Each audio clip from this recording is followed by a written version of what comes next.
No importa lo que te detenga, despierta tus sentidos con la fuerza del tigre y el poder de hierbas aromáticas legendarias. Tiger Balm actúa rápido para calmar, revitalizar y restaurar. Siéntete mejor y vuelve a disfrutar la vida con Tiger Balm. Ser podcast. Las 7 de hoy por hoy. Ser podcast. Israel ha bombardeado esta madrugada las zonas en las que ayer dejó pasar unos pocos camiones cargados de comida. Van en total casi 60.000 muertos, de los que 17.000 eran niños. Según UNICEF, es como si mataran cada día un aula con 28 niños. Ahora Israel ha decidido matarlos también de hambre y para que nadie proteste o proteste menos, deja entrar unos pocos camiones que sin medidas de protección son asaltados enseguida. ¿Qué nombre tiene retener la ayuda en la frontera y matar a la gente de hambre o matarla a tiros mientras intenta ir a por comida? ¿Qué nombre tiene matarlos en las zonas que tú mismo has llamado seguras? ¿Qué nombre tiene dejar a la gente sin agua, sin luz, sin casas ni hospitales, sin médicos y convertir en insoportable la vida de un pueblo en su territorio y destruir sus casas? Ahora ya sabemos que un gobierno puede destruir un territorio y matar a su gente de manera sistemática, matarla de hambre y con bombas y que no pase nada. Ahora ya sabemos que en el mundo que desarrolló la justicia universal y la comunidad internacional era posible un genocidio, que es como se llama esto que nadie podrá decir que no sabía o que no vio y que no pasara nada más que la vergüenza que nos recordarán las generaciones que vengan. Hola, buenos días. Israel ha matado al menos a 80 personas en Gaza solo este domingo, horas después de anunciar la suspensión temporal de sus ataques en algunas áreas del centro y del norte de la franja para permitir el reparto de la ayuda humanitaria. Una pausa de 10 horas diarias a sus bombardeos que debería ir acompañada de la apertura de rutas terrestres para los camiones de la ONU que aguardan desde hace semanas con miles de toneladas de medicinas y alimentos. Ayer entraron en la franja apenas un centenar de esos vehículos a los que se sumaron varios aviones jordanos que lanzaron desde el aire 25 toneladas de ayuda desde el aire. Como decimos, un gesto con el que Netanyahu busca recuperar el favor de Donald Trump y de esa parte de Europa que empieza a incomodarse, ahora sí, con las imágenes de niños destruidos que llegan desde la franja. Fernando Bayo, buenos días. Buenos días, Astre. El Programa Mundial de Alimentos declaró ayer que 1 de cada 3 gazatíes lleva días sin comer y que casi medio millón de personas en el enclave palestino, casi medio millón, sufren condiciones similares a la hambruna. La Organización Mundial de la Salud también advirtió la semana pasada que más del 20% de las mujeres embarazadas y lactantes en la franja sufre actualmente desnutrición. Con todo esto, Francia y Arabia Saudí organizan hoy lunes en Nueva York una conferencia internacional en favor de la solución de los dos estados en Oriente Medio, después de que Macron anunciara la semana pasada que piensa reconocer al Estado palestino durante la Asamblea General de la ONU que se celebre en septiembre. Esta semana empieza también con el acuerdo comercial entre la Unión Europea y los Estados Unidos, un pacto por el que Bruselas cede ante Trump y acepta la imposición unilateral de aranceles del 15% a sus exportaciones hacia el mercado de Estados Unidos. Un pacto anunciado ayer que incluye además el compromiso europeo de invertir unos 640.000 millones de euros en combustibles estadounidenses. Eso a pesar de las cesiones a Washington por parte de la Unión Europea. La presidenta de la Comisión hablaba ayer de un acuerdo histórico. It's a big deal, it's a huge deal. Es un gran acuerdo, un enorme acuerdo, decía Ursula von der Leyen, emulando la grandilocuencia de Donald Trump, quien posaba a su lado tras una reunión celebrada en Escocia, en un club de golf propiedad del presidente estadounidense. Trump se mostraba satisfecho con el acuerdo del que Washington sale como el gran ganador. No solo por los ingresos que supondrá para las arcas estadounidenses el cobro de aranceles o por las inversiones multimillonarias comprometidas por la Unión Europea, sino también porque este pacto refuerza la posición de la Casa Blanca frente a dos grandes rivales como Rusia y China, con quien los negociadores de Trump se verán hoy las caras en Estocolmo en busca de un acuerdo para apaciguar la guerra comercial entre los dos gigantes económicos. Por lo pronto, el acuerdo con Europa evita una escalada arancelaria que muchos temían en Bruselas y en Washington. El pacto se anunció, como decimos, en Escocia durante un fin de semana de golf para Donald Trump. Corresponsal en el Reino Unido, Lucas Font. La tasa de un 15% sobre la gran mayoría de las exportaciones a Estados Unidos es 3 veces superior a la existente existente antes de la llegada de Trump a la Casa Blanca, pero aún así la presidenta de la Comisión, Ursula von der Leyen, considera que el acuerdo es una importante victoria. El acuerdo de hoy genera certeza en tiempos de incertidumbre y aporta estabilidad y previsibilidad, ha asegurado. Los aranceles del 15% afectarán a sectores como el automóvil o la industria farmacéutica, mientras que otros productos estratégicos como los aviones o los recursos minerales estarán exentos de gravámenes. A cambio, la Unión Europea se ha comprometido a realizar inversiones en Estados Unidos por un valor de 600.000 millones de dólares y a gastar otros 750.000 millones en energía estadounidense, algo que según Trump será beneficioso para las dos partes. Este acuerdo nos unirá más y reforzará nuestra amistad, vendrán a nuestro país con fuerza y harán mucho dinero, ha asegurado. A falta de confirmar los detalles, el pacto ha logrado evitar una guerra comercial a gran escala y ha puesto fin, al menos por ahora, a la creciente tensión entre Bruselas y Washington. Y todavía en la portada, la final de la Eurocopa Femenina de Fútbol, que acabó con esa derrota de España frente a Inglaterra en los penaltis, una amarga derrota después del gran juego que desplegó la Roja durante todo el campeonato. La estrella de la selección y MVP del campeonato, Aitana Bonmatí, hablaba ayer así, después de fallar uno de los lanzamientos en la tanda final. Y yo asumo parte de mi responsabilidad. Al final juego por el equipo, juego por todas nosotras, pero jugamos por mucha más gente y de nada sirve que hayamos hecho un partido mejor que el rival si después llegas a penaltis y no lo metes, ¿no?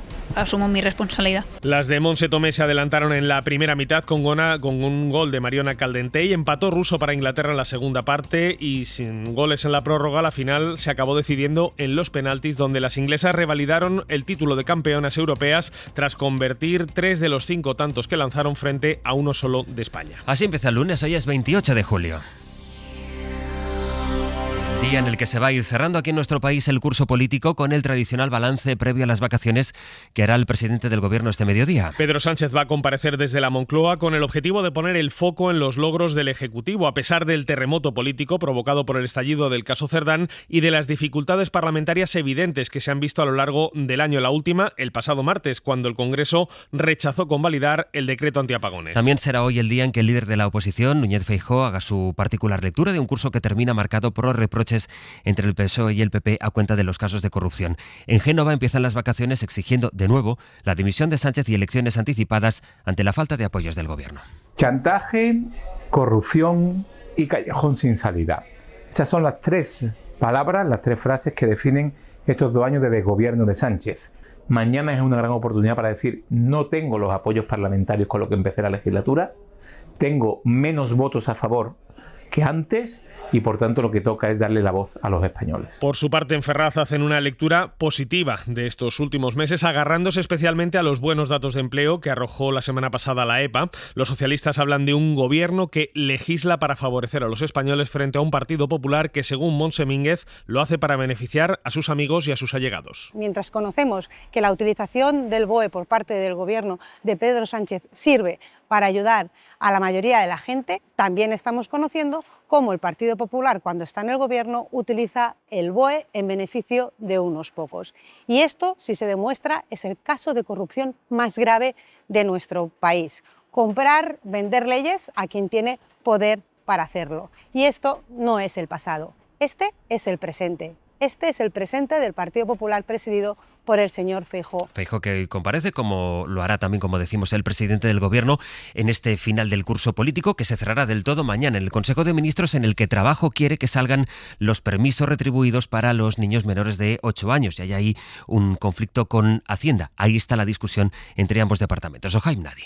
La retribución de los permisos parentales vuelve a sacar a relucir las diferencias entre la coalición de gobierno. De momento, el escollo para aprobar el decreto está en Hacienda, no tanto por la medida, sino por el coste. El ministerio, encabezado por la socialista María Jesús Montero, pide estimar esos costes para cuadrar las cuentas. Mientras, desde Sumar, el partido de la ministra de Trabajo, Yolanda Díaz, piden celeridad para desbloquear el acuerdo. Ernest Urtasun, portavoz. Ya vamos tarde adoptando esta medida y por eso le quiero pedir al Partido Socialista que deje de bloquear la retribución de los permisos parentales. Por lo tanto, el decreto contempla varias medidas, pero la principal es la remuneración de al menos 4 de las 8 semanas de permiso por cuidado de hijos, tal y como dicta Bruselas. De hecho, España ya ha sido sancionada por incumplir esta retribución. Fuentes de la Moncloa aseguran que la medida saldrá adelante lo antes posible, pero no especifican cuándo, y añaden que de aquí al martes, a ese último Consejo de Ministros antes de vacaciones, todo es posible. Y quien está dispuesto a recordar todo el rato al gobierno que le faltan los votos suficientes es Carles Puigdemont, que reapareció ayer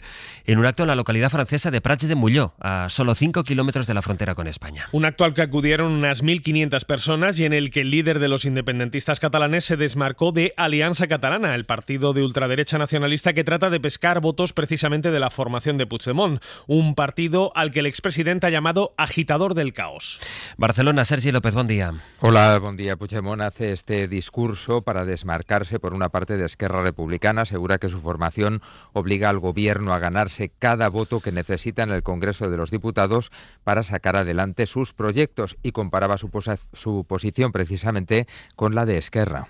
Incomodem els que practiquen el populisme o els que surten negociats de casa. Dice Puigdemont que con su posicionamiento incomodan a la vez a los extremos, a los populistas y a los que salen negociados de casa, en referencia indirecta a Esquerra Republicana. No es un mensaje nuevo, pero Puigdemont reitera al gobierno de Pedro Sánchez que sus votos se los tendrán que trabajar. En Ceuta, más de 50 menores migrantes llegaron este fin de semana a nado hasta la ciudad autónoma, bordeando el espigón fronterizo del Tarajal. Vamos a Ceuta, Miguel Ángel Mendoza. Buenos días. Buenos días. Pues nada que ver estas dos noches desde el lado español de la frontera con la del viernes al sábado. Entonces entraban 57 menores, superando la cifra ya de 500 atendidos en los servicios municipales. Tirando de los recursos de emergencia, se espera que justo dentro de un mes puedan efectuarse las primeras salidas hacia la península. Las conversaciones ese día entre el gobierno ceutí con varios ministerios fueron constantes para taponar la entrada constante de personas, no solo de menores, sino los intentos de decenas de adultos. La vigilancia se mantenía este domingo en las inmediaciones de la playa a un lado y a otro por parte de los dos países, con el condicionante, eso sí, de mejor mar que la de ese día, y sin olvidar que las fiestas de la ciudad se inician mañana, momento de espera hasta su conclusión para colarse en cualquiera de las atracciones rumbo a la península. Las 7:11, 6:11 en Canarias.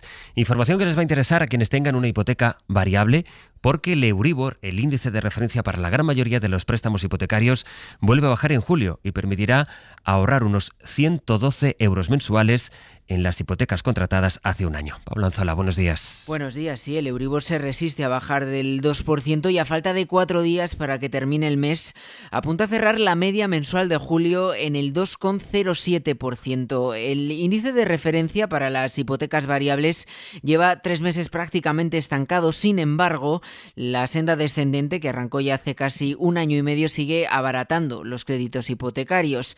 De hecho, la cuota media de una hipoteca de 150.000 euros a devolver en 25 años pasará a ser 111 euros más barata para quienes la revisen con el Euribor de este mes. Será de 640 euros frente a los más de 750 que marcaba en julio del año pasado. Los expertos apuntan a que el Euribor puede haber tocado suelo, aunque todo depende del impacto de la guerra comercial y cómo eso pueda influir en las próximas decisiones del Banco Central Europeo.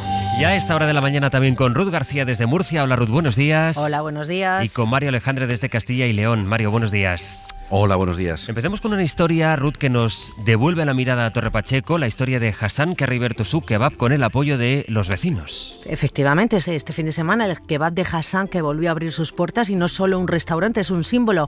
Hace 2 semanas fue brutalmente atacado por una turba xenófoba. Ahora, entre cristales rotos y electrodomésticos remendados, Hassan ha vuelto a encender las luces y con ellas algo más profundo, la esperanza. Vecinos, clientas de toda la vida, incluso gente nueva, han pasado estos días solo a saludarle, a decirle estamos contigo. Y él, emocionado, dice que se siente querido. Hassan soñó este restaurante durante años, lo levantó con esfuerzo y ahora lo reconstruye con cariño. Y en medio del miedo, su kebab vuelve a oler a carne, a especias y sobre todo a dignidad. La historia del kebab de Hassan, recordarán aquellas imágenes como fue asaltado por esa turba, como bien describía Ruth, pues ha podido reabrir, además con el apoyo de los vecinos, este fin de semana allí en Torre Pacheco. A ver esta historia, Mario, que han rescatado a una oveja en una de las rondas de circunvalación de Valladolid. Sí, podríamos haber puesto, por ejemplo, de banda sonora La Mandrágora, con aquella ovejita lucera que cantaban. Bueno, en el 112 de Castilla y León reciben casi 1 millón de llamadas todos los años. Y tiene que haber algunas que se quedan grabadas en la memoria de los operadores. Entre ellas, seguramente, las que recibían la semana pasada, procedentes de varios conductores que, en plena mañana, con bastante tráfico, aseguraban haber visto una oveja paseando por una de las rondas de circunvalación de Valladolid. Del origen del animal, nada se sabe, pero en su deambular por esta vía, que tiene doble sentido de circulación, que tiene 4 carriles, estuvo a punto de provocar un accidente de tráfico. Eso obligó a movilizar a patrullas de la policía, a camiones de bomberos, que finalmente consiguieron capturar a la res sin que nadie, tampoco el ovino, sufriera daño alguno. La imagen del rescate está en nuestra web, en radiovalladolid.es. Y en Murcia hay un dato que es noticia: cómo ha subido 2 grados, Ruth, en solo 5 años la temperatura allí.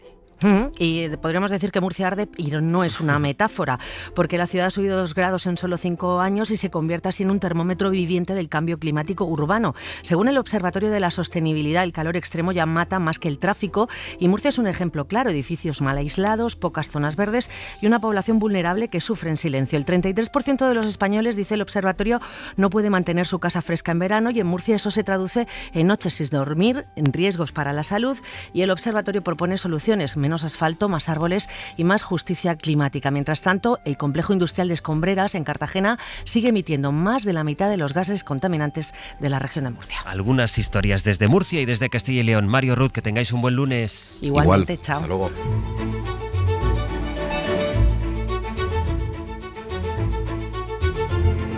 Ya con nuestra recomendación cultural del día. Este lunes Dani de la Fuente nos va a proponer echar mano de un libro de relatos sobre Nueva York, la ciudad que nunca duerme, vista desde la perspectiva de una de las voces españolas más pujantes en la literatura actual, la historiadora y periodista María Pérez Agua. Luna Park es un conjunto de relatos que Marina Pérez Agua ha dedicado a Nueva York y a Estados Unidos, el país en el que ha residido más de 20 años, dedicada a la docencia universitaria, hasta que se ha sentido expulsada, como tantos. Y Nueva York es progresista, o sea, es uno de los estados, y te encuentras un grupo de personas así, y es que están pidiendo la documentación. O sea, es como un ambiente de miedo. El racismo o el antifeminismo son algunos de los asuntos que toca la escritora en una ciudad llena de ratas y de basura. La gente defeca en la calle, se masturba en el metro y bueno, y muchos indigentes con problemas mentales porque claro, sobre todo después de la pandemia, pues estaban totalmente abandonados, no tienen seguro médico, no pueden recibir atención mental. En un país que expulsa a las personas más vulnerables del sistema. Soledad, depresión, suicidios. ¿Qué primer mundo es ese? No, es que no es un primer mundo. Yo llevo diciéndolo un montón de tiempo y la gente se lleva las manos a la cabeza. ¡Oh, no! Con mucho humor, Marina Pérez Agua aborda temas como el de la maternidad, siendo hija. Fue una cosa tremenda que me pasó, que pues tras el parto mi madre no respondió bien. Y siendo madre. O sea, yo digo, ay Dios mío, estaré cometiendo los mismos errores. Editado por Páginas de Espuma, les invitamos a leer a Marina Pérez Agua. Van a pasar un buen rato porque, insistimos, es muy divertido. Para no perderte ningún episodio, síguenos en la aplicación o la web de la SER, Podium Podcast o tu plataforma de audio favorita. No importa lo que te detenga, despierta tus sentidos con la fuerza del tigre y el poder de hierbas aromáticas legendarias. Tiger Balm actúa rápido para calmar, revitalizar y restaurar. Siéntete mejor y vuelve a disfrutar la vida con Tiger Balm.